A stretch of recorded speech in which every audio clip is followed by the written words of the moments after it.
दोस्तों नमस्कार।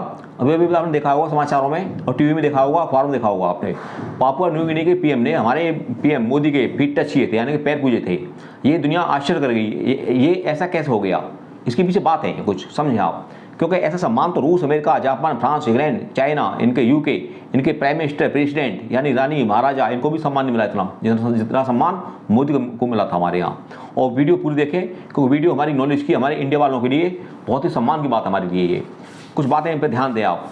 पहली बात तो ये कि जापान में G7 का एक सम्मेलन हुआ था और इंडिया उसका मेंबर नहीं है, फिर भी इंडिया को स्पेशल इन्वाइटी के तौर पर आमंत्रित किया गया था।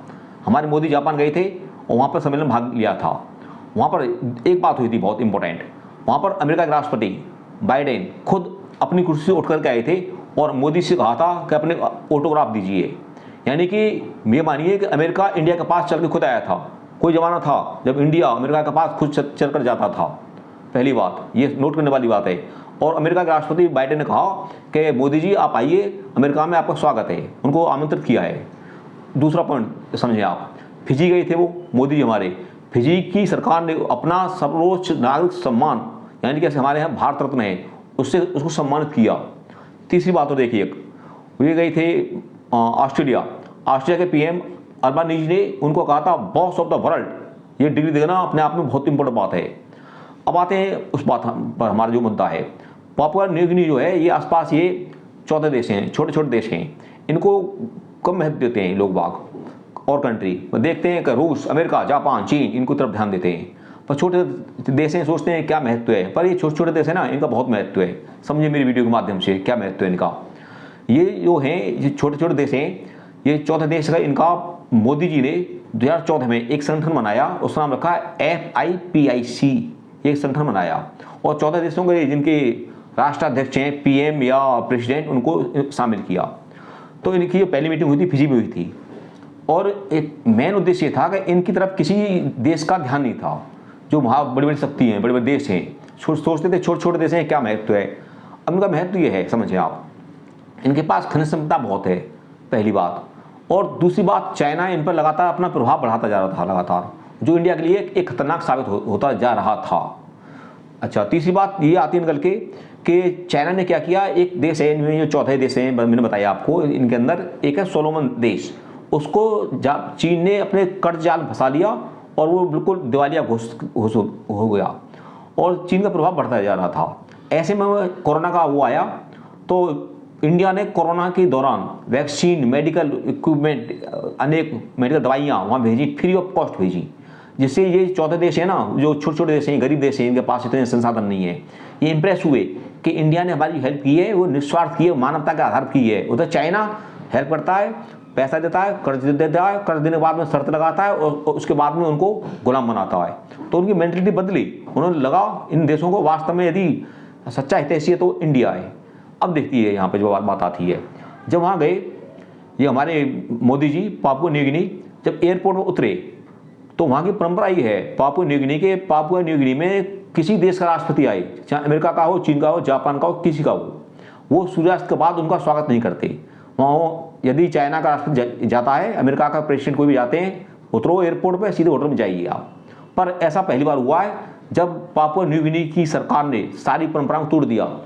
और ये किसके लिए? सिर्फ मोदी के लिए? किसके लिए? इंडिया के लिए। किसके लिए? हमारे 140 करोड़ देशवासियों सम्मान के लिए।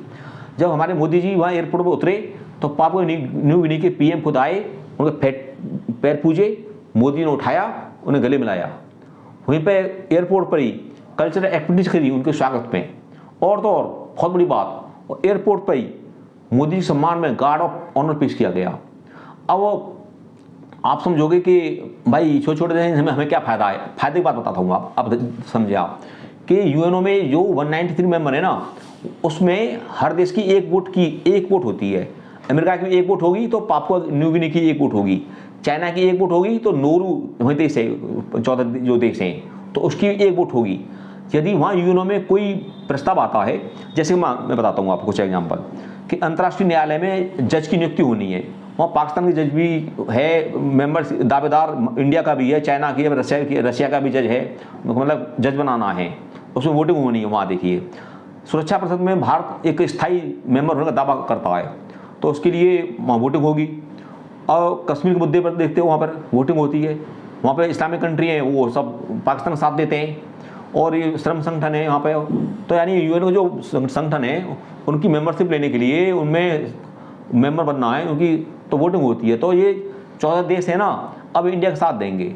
तो अब ये मानिए जो 14 देश के छोटे छोटे देश है ना, इनकी 14 देश भारत के एक अच्छे मित्र देश बन गए हमारे ये।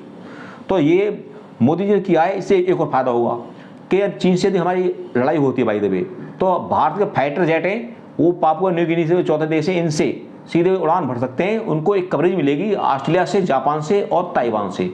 तो ये हमारी यदि चाइना से कभी लड़ाई होगी, यदि भविष्य में लगता है ऐसा संभावना है, तो उस मोर्चे से हम चाइना को घेर सकते हैं हम।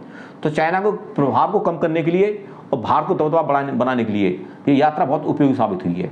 वास्तव में मोदी के शासनकाल में भारत का सम्मान बढ़ा है।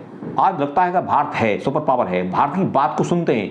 आज जो महाशक्ति है ना वो खुद भारत की तरफ देखती हैं, भारत की तरफ आती हैं।